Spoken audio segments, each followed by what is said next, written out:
book, Southwest Garden. This marvelous building is in the Southwest Garden neighborhood, and Edna used some of the pictures from our archival collection to include in the book. So we are hosting one of her book signings here, and we're very pleased to have her. And afterwards, come down, we have Missouri Baking Company cookies, good cheese, good crackers, no wine, and some great tea. So enjoy Edna's talk. Thank you. Hi everybody, thank you so much for coming out today. I know it's hard during the week, especially after work and everything. I see a lot of familiar faces. Thank you so much for showing up today. Before I get started with the presentation, I want to recognize some people. We have several people from the neighborhood, but first of all, the reason that I even came upon this wonderful collection of photographs that I didn't even know existed was Barbara Anderson, who is on the board at the Neighborhood Association for the Southwest Garden. And so she told me about the wonderful collection here, and I was thinking about, we work with Christina Sullivan, thank you so much for helping us out. And then Vicki Eichhorn, where's Vicki? She helped me with the scanning of the photographs. And then the CEO, is that correct to say? The CEO was the one that gave us permission to actually be able to use the photographs. And so I want to thank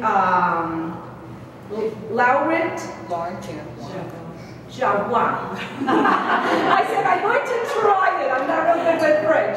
I teach Spanish, but no French.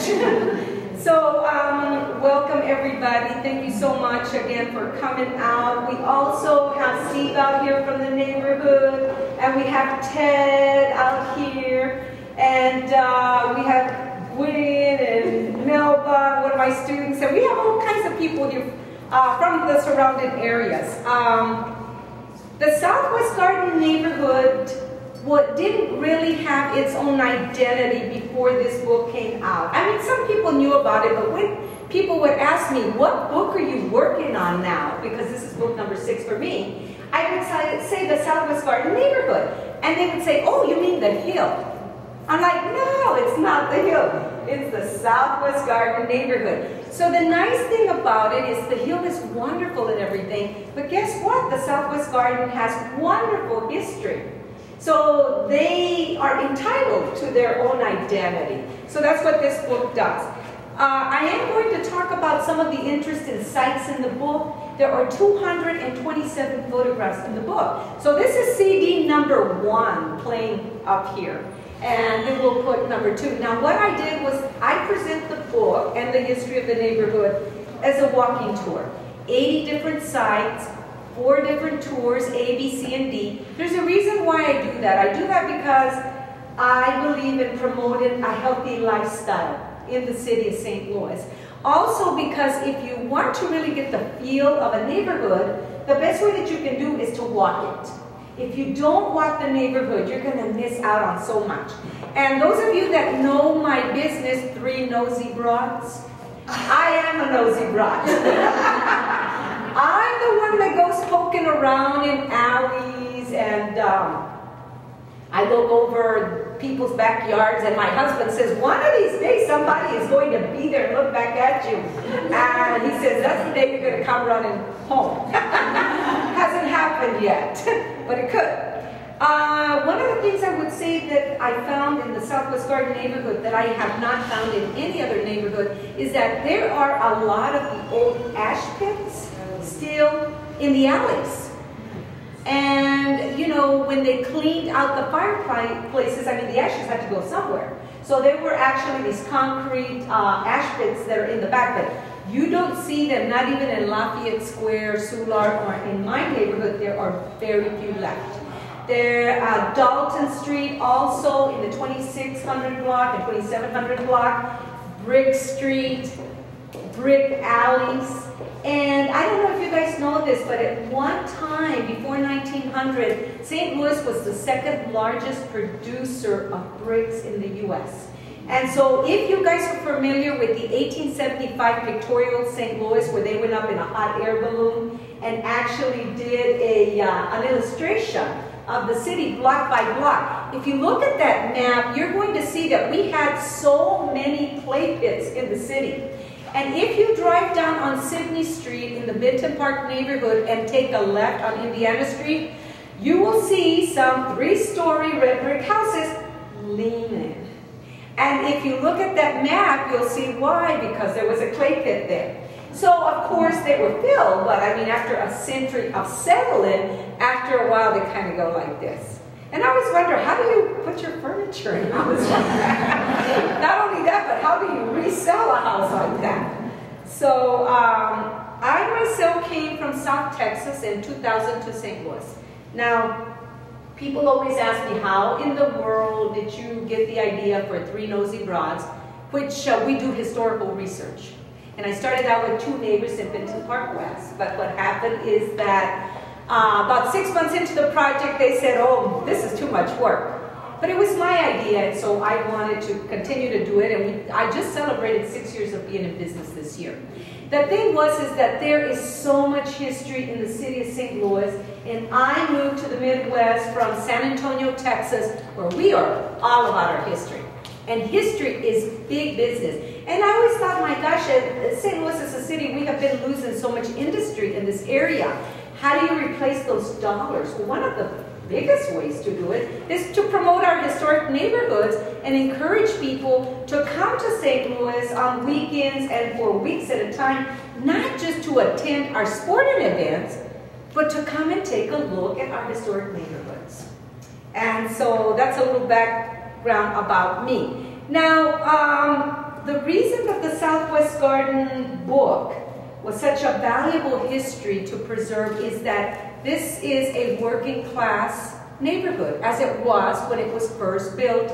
Most of the houses started in the late 1800s, early 1900s. But it actually borders not only the Hill neighborhood, which is very well known, but it borders the Missouri Botanical Garden and Tower Grove Park. Those are 2 international destinations for St. Louis. I mean, it doesn't get better than that. So my publisher, once she heard where the neighborhood was like, oh, this is great, let's go ahead and do this book. Now let's talk a little bit about this building. This building is in the book, and this building dates back to 1868. And the gentleman, the architect for the dome part of this building, also designed the dome for the old courthouse that's downtown in 1864. Okay? So that's always good to tell people. And of course, this building can be seen from so many different areas in St. Louis. So a lot of people have seen it for years and always wondered, what does it look like inside? So I thank you, Christine, for opening up the building to us for this book signing, and also for opening up the library. That is a big treat. Now, the Missouri Botanical Garden dates back to 1859. Tower Grove Park dates back to 1868. I'm going to tell you about some of the interesting things that we have in the neighborhood, in the book. Then I'm going to tell you a little bit about the book process, in case there are some of you that would like to do a book like this, because there are 79 different neighborhoods in the city of St. Louis, and we don't even have maybe a 4th of them that have books written on them yet. So we need to complete 79. Okay, one of the houses in the neighborhood at 4608 Tower Grove Place is the former home of Thomas Eagleton, who was a U.S. Senator of Missouri, from 1968 to 1987. He was raised in the house, which was built in 1915, and he is best remembered for briefly being a Democratic vice presidential nominee, sharing the ticket under George McGovern in 1972. The house is there. It has tennis courts. It is the only house in the neighborhood that actually has tennis courts. So now, former Senator Eagleton passed away in 2007. Okay, he was born in 1929. Now, there is also Gurney Court, which is a private street that dates back to 1922. It was named after James Gurney, who came from England in 1868 to to work as the head gardener for Tower Grove Park under Henry Shaw. Now, when Henry Shaw died in 1889, then Gurney became the first superintendent of the park. He actually resided at 4274 Magnolia.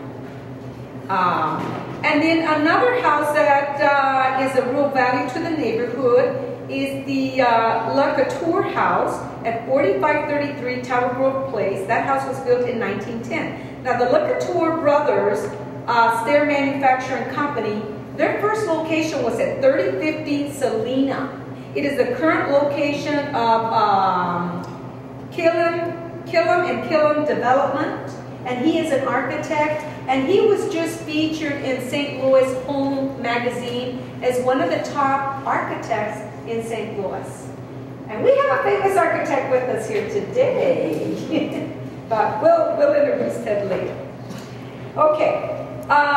In 1906, they built a second location as far as the stair manufacturing company at 4521 Shaw, which is in the neighborhood. And then by 1930, they had built another factory at 3150 through 3176 Branham. Now, the building burned down in 2005. There was a lady in the neighborhood that actually photographed the house. I mean, not the house, but the factory. And so that photograph is in the book. It's gone now. And it's very close to this building. Okay. Shelley Winters, the actress, actually lived 2 blocks from the Southwest Garden Foundry at 4114 DeTonti. The house was demolished just recently. So why is it so important to write these books? Is to preserve. Because we never know how long those houses are going to stay around. Of course, now, you know, we're starting to preserve more. In the 1970s and 1980s, it is unbelievable how many building permits I come across at City Hall where they were demolishing all these historic homes and buildings. So it's a good thing that we have finally started to preserve more. Southwest High School is in the Southwest Garden neighborhood, which was built in 1936. Richard Gebhardt graduated from Southwest High School in 1958. Now, Gebhardt served in the U.S. House of Representatives from 1977 to 2005, and he also ran twice for Democratic nomination for President of the United States in 1988 and 2004.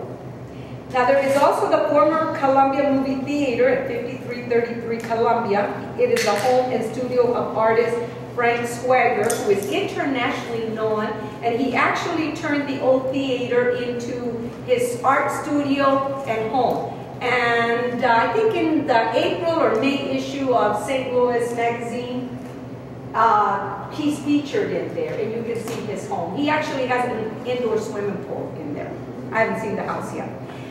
There are some storefronts that are of a lot of interest to me because I do a lot of St. Louis history, and there was one iron foundry that I had never found in the other neighborhoods, and that was the Banner Iron Works, and I found 2 storefronts that were manufactured by them, one at 1926 South Kings Highway, the other one at 4630 Shaw.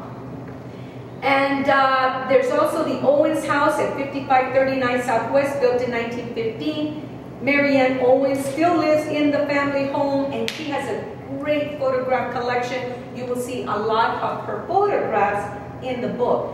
Now, when I talk about the book process, I'm going to tell you a little bit about the process. I'm going to tell you that finding vintage photographs in a working class neighborhood is the hardest thing to do. It is the most time-consuming thing. Because what happened is, you know, our people were working. They were busy with families and running their companies, you know, and earning a living. So a lot of things were not donated to the libraries. So this book, the one thing that's really special about it is that the photographs are from many different collections and not just from one place. Ursi's Italian Market at 5430 Southwest. Now, they were formerly called Ursi's Blue Ridge Market. In the area of the Southwest Garden neighborhood, there was actually a blue clay that they used to mine in the area, and they made dishes and things from that. So that's why when you see that Blue Ridge name, there's still a bottling company on South Kings Highway. The building has the Blue Ridge name over it. That's where it got its name. Lou Bacardi's at 5424 Magnolia is the former meat and vegetables market of Otto C. Haney, and which dates back to 1900. The family still lives in the Southwest Garden neighborhood. Matter of fact, that photograph, which is the cover of the book, came from Jennifer Judici, and she lives at Tower Grove Place. And so that's where we picked up that photograph. Haneke Hardware at 5390 Southwest opened in 1927. The fire engine house number 35, which is down here at 5450 Arsenal, was built in 1895 and is still in operation today. It is the one firehouse that has been in continuous operation, but it is the oldest one that is still in operation today in the city of St. Louis. So we're lucky to have that. The former state hospital, which here we are, and I told you about the architect. Now, it was designed in 1864 and actually opened in 1869. Down the street at 5415 Arsenal, the Macklin Movie Theater was built in 1910. It was built as a Nickelodeon. That's how it started out. Today it is an office building. Josephine Baker was born at the Female Hospital at 1906, which was the former Social Evils Hospital. The building has been demolished and now is Sublette Park. That's where Sublette Park is now. Social Evils Hospital, wow, what a name. I ran across it years ago in my research, and I always wondered why it had that name. Prostitution was actually legal from 1872 to 1873. And this hospital was actually fashioned after a hospital that was in Paris, France. But in 1873, the good citizens of St. Louis said, you know, we don't want legal prostitution. And they actually closed it down, because what happened is that the prostitutes would pay like a member's fee so that they could go there and get treated. So then it became the female hospital, and they started to treat females and children there, and Josephine Baker was born there in 1906. The One Campbell Plaza at 59th and Arsenal dates back to 1872. I must say that the oldest building in the neighborhood is the building we're in today, which dates back to the late 1860s. And then after that is One Campbell Plaza, 1872. It opened as the St. Louis County Poorhouse, because at the time it opened, it was part of St. Louis County. Later, the city took it over in 1876. Now last, the Missouri Crematory, which was completed in 1888. I'm sure you guys have seen it there on Sublette across from the Y. Frank James, the brother of outlaw Jesse James, was actually cremated there in 1950. So just a little bit of history. So we have all kinds of good stuff. We've got outlaws, we have gangsters, but we've got a lot of good people in the neighborhood. So what can I say? We're well-rounded. So I'm going to talk just a few minutes, about 5 minutes, about the book process. Then I'm going to open it up for questions, and then, you know, if you want to chat with me, I'll be here until 6. And please take advantage of the library being open, and go down there and take a look at it. And there's refreshments. Oh yes, refreshments. Absolutely. There's great refreshments, actually. Yes, absolutely. We don't want any food left. Okay, going back to, I ended up with using 127 photographs. Arcadia requires that you use 180 to 227 photographs in a book. Now they have a set formula. I always say it's kind of like writing a romance novel. There's a certain formula and you do not deviate from that formula. So that was the big thing, is first I had to find out, do I have enough photographs to work with?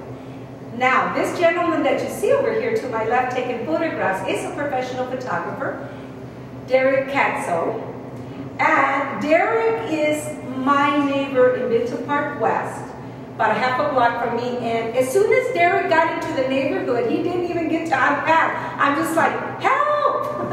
I needed photographs, because what happened is that I still needed to use 100 current photographs. So Derek stepped in and took at least 50, and then I had another friend and neighbor from Minton Park, Janice Markham. She's not here today, but she took another 50.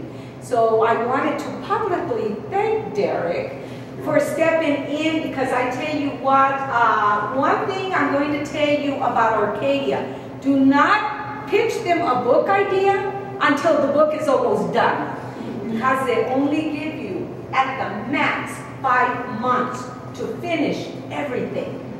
Okay, so I had been told this, but you know, I just don't learn my lesson. I always go to them too soon, and it can get very stressful if you do that. So the first thing is your images, then after that, of course, you start your research. One of the things you have to remember about research, always make sure that you state your references. Where did this information come from? Because you might think that you're going to remember, you're not. You know, after you get through with 100 and almost 30 pages of a book, and you're going to have to state your sources. You know, it's hard to remember all that. So with the book process, now once you start, if you're going to approach Arcadia, don't do a lot of research. Do what research you're going to need to do, because you cannot go over 70 words in your text. So everything is real straight, but the thing is that that's okay, because it cuts back on the research. But you also need to make sure that you think about what is the most important thing I want to say in 70 words or less. And what I call the type of history that I do, my history is not for scholars, you know, that are in history departments at universities. The history that I write is for the everyday people of St. Louis and in the U.S., you know, where you're going to look at some great vintage photographs and be able to read some text. So before I open it up to questions, I just want to encourage people, you know, those of you that have the book, you know, take the book and then walk the neighborhood. There's also a reason why first of all, nobody could actually do 80 sites in this book in one day. I can't do it, and I'm a pretty good walker.